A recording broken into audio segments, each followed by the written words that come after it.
Ce que je peux vous dire, c'est qu'effectivement, la société au niveau monde paye plus en 2023, donc de 15% de taxes. Effectivement, vous savez que les flux financiers entre les différents pays et où les revenus sont consolidés sont différents. C'est vrai que la France, principalement, c'est un flux financier donc intercompagnie, donc entre les différentes sociétés de la compagnie. La France ne produit pas de produits finis, hein. Elle produit des produits semi-ouvrés, ce qu'on appelle des puces. Bah, c'est une réalité. Bon, et encore une fois, si je donne les chiffres sur la France, bon, bah, l'impôt de production, effectivement, est de l'ordre d'une trentaine de millions d'euros. L'impôt sur les sociétés, donc, de l'ordre de 50. Bon, bah, après, il ne faut quand même pas oublier nos charges sociales et le reste, qui sont de l'ordre de 500, 540 ou 500 millions d'euros. Donc, il y a une rétribution, je dirais, au niveau de l'État. Bon, après, c'est ce que je vous ai expliqué dans mon propos, préliminaire. Combien y a-t-il de sociétés de semi-conducteurs qui restent en France, qui emploient 12 000 personnes? Combien y a-t-il de sociétés de semi-conducteurs qui restent en Italie, qui emploient 12 000 personnes? Zéro. Non, mais si j'entends vos propos, voilà. Et je ne veux pas les caricaturer, on va les reprendre un par un. Bon, d'abord, vous me dites que vous n'avez pas le chiffre monde, le chiffre France, quand je vous interroge. Puis je vous donne les chiffres que j'ai trouvés, qui sont donc les vôtres. Vous me dites, maintenant tout est transparent. Je vous dis que j'ai eu énormément, et mes collègues qui sont là depuis le début savent que j'essaie de recouper beaucoup d'informations. Pour vous, je veux dire le plus grand mal. Mais je suis preneur donc Et globalement, vous nous expliquez que vous touchez donc 487 pour 2023. Je ne dis pas, voilà. Plus les subventions importantes, 2,9 milliards sur 7,5 milliards pour l'usine de Crolles. C'est quand même un engagement fort de l'État français. Plus des subventions, plus il y a encore, je peux citer, de 25 millions d'euros de régions pour l'aide sur la même usine. Enfin, vous voyez, on collectionne des aides à tous les niveaux. Régional, État, européen. Je vous dis, si on met en rapport ça, le niveau d'imposition en France, marginal, voire néant, voilà, sur 5 années, 3 fois néant, et je n'ai pas les autres années, donc je ne me permets pas de juger. Et là, vous me dites, ouais, à la fin, oui, mais combien il en reste? Zéro. Donc, finalement, c'est ça.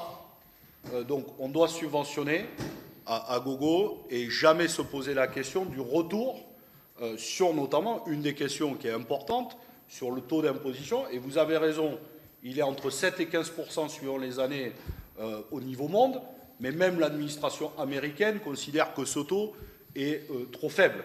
Vous voyez, donc on n'est pas les seuls en France à se poser cette question. Voilà, je me permets de le souligner et je trouve que la réponse de dire ben, oui, mais on est les derniers et donc c'est comme ça est un peu juste. Non, mais attendez. Si vous permettez, monsieur le Président. Non, je voudrais répondre parce que. Attendez, vous allez répondre à une réponse globale. Non, c'est pas agressif. Si vous voulez, je vais. Alors, autant notre rapporteur, on n'a pas forcément les mêmes orientations politiques, et on le reconnaît. Je suis plutôt quelqu'un de réputation libérale. Voilà. Si on peut dire ça comme ça. Et moi, de réputation un peu plus à gauche. Voilà. Moi, je suis un socio-libéral, mais plus libéral que social. Si vous voulez, jusqu'à maintenant, on avait eu 2 catégories d'entreprises qu'on a auditionnées. Une grande partie d'entreprises qui assument, qui nous expliquent qu'il y a des gros investissements, qu'il y a les subventions qui vont avec, mais dont le rapporteur, je confirme, ça va entre 5 et 8% à peu près des investissements, ça va entre 5 et 8% aussi bien sur le crédit impôt recherche que les aides directes, que les allègements de cotisations, mais qui aussi payent d'impôts très conséquents, des impôts très conséquents, et où moi je me disais, finalement, on parle d'aide aux entreprises, d'aide publique aux entreprises, parce que je suis comme le rapporteur le disait hier, moi je réfléchis déjà aux conclusions du rapport, etc., sur quoi on pourra aller. Et je me dis, finalement, on fait beaucoup de choses, on fait beaucoup de bruit, alors que les choses sont plutôt très bien faites, très bien examinées, très bien contrôlées, et on ne va pas trop loin. On a eu 2 entreprises sur l'ensemble de ce qu'on a auditionné jusqu'à maintenant, où on a eu presque une fin de non-recevoir, la nébuleuse, on n'y arrivait pas, enfin, on n'a pas pu avoir un seul chiffre, des gens qui n'étaient même pas au courant des résultats que faisait leur propre entreprise. Donc on a su faire comprendre qu'on n'était pas très... Mais à aucun moment je me suis dit, on jette l'argent public, je ne dis pas que c'est le cas. Il y a vraiment des choses à regarder parce qu'on accompagne trop certaines entreprises qui ne le rendent pas. Et là, je dois vous le dire, mais avec beaucoup de responsabilité, quand je regarde les chiffres, je ne suis pas habitué à ces chiffres-là, où je vois quand même des aides publiques conséquentes. Pour ainsi dire, je dis bien pour ainsi dire, je compare, très peu de retour fiscal. Alors, vous me parlez des charges sociales, des cotisations sociales. Tout le monde paye des cotisations sociales à peu près au même niveau. Là-dessus, il n'y a pas de souci. Pour ainsi dire, pas de retour sous forme d'impôts et taxes. Et je n'accepte pas le fait de dire, oui, mais on paye énormément, on paye 2 milliards au niveau impôt monde, parce que les 487 millions d'euros, ils viennent de la France. Ils ne viennent pas du monde. Donc, si je compare les chiffres qui vous viennent, les aides, les accompagnements sonnants et trébuchants qui vous viennent de la France et le retour qu'on en a derrière, moi j'y trouve, honnêtement, en tant que parlementaire, j'y trouve pas mon compte par rapport à ce que j'ai pu voir jusqu'à maintenant.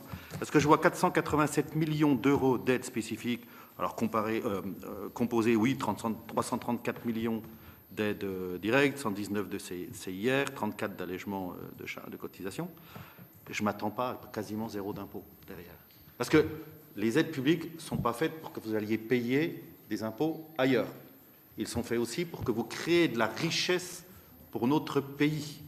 Donc, je vous le dis, tout libéral que je suis, je trouve que la France ne s'y retrouve pas.